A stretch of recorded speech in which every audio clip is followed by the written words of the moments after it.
Here they come. Hi Jazz. As you can see, I've got my daughter Jasmine helping me out today.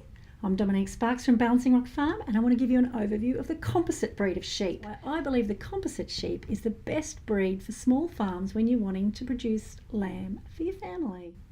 Now this is Ella, and Jazz has raised Ella since she was a day-old lamb, a tiny, tiny little lamb. Now Ella is a Composite sheep, a ewe or a female, and the Composite is now recognised as its own breed, but historically it was a mix of a few different breeds. The best traits of each breed were selected for over the years to produce the Composite. So if I start with the ewes, I guess the first point I want to make is that the ewes themselves are very easy to manage. They keep weight on very easily. They don't need a lot of supplementary feeding. We've had a couple of big droughts where we have had to put a bit of grain or extra hay out, but on the whole, they are very good at maintaining their weight. The second point I want to make is that they don't grow enormous. As you can see, Ella, she's 12 months old now, and Ella is a really manageable size. I have no worries letting her wander around with Jazz, or she's not going to get knocked over or anything like that.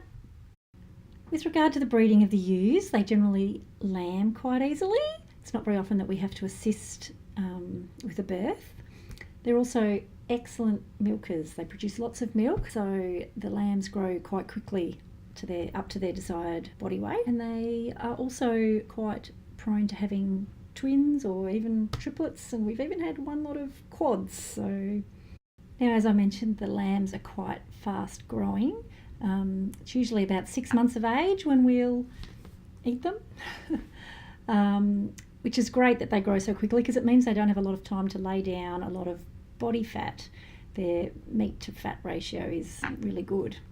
Some other points about the breed: they're generally pretty resistant to internal parasites, worms and so on. Unless we have a really wet spring, we find we don't run into any issues with internal parasites. They also don't need to be mulesed because, as you can see here, they've got quite tight skin around their back end. So fly strike in a wet summer can be an issue, but generally it's not too bad. Another point is the rams are polled or hornless, which is another great thing when it comes to handling them in the yards and in the shearing shed and so on. And they do need shearing, so you do need to keep that in mind. I hope you've enjoyed learning about the Composite breed of sheep and meeting Ella. We're always looking for new names for our pet lambs, so if you've got any suggestions, I'd love to hear them in the comments below. My name's Dominique Sparks from Balancing Rock Farm, and I'm into living off the land frugally. I'd love you to subscribe to my channel and hit the notification bell so you'll always know when I release new videos. And feel free to follow me on my social media channels. Till next time.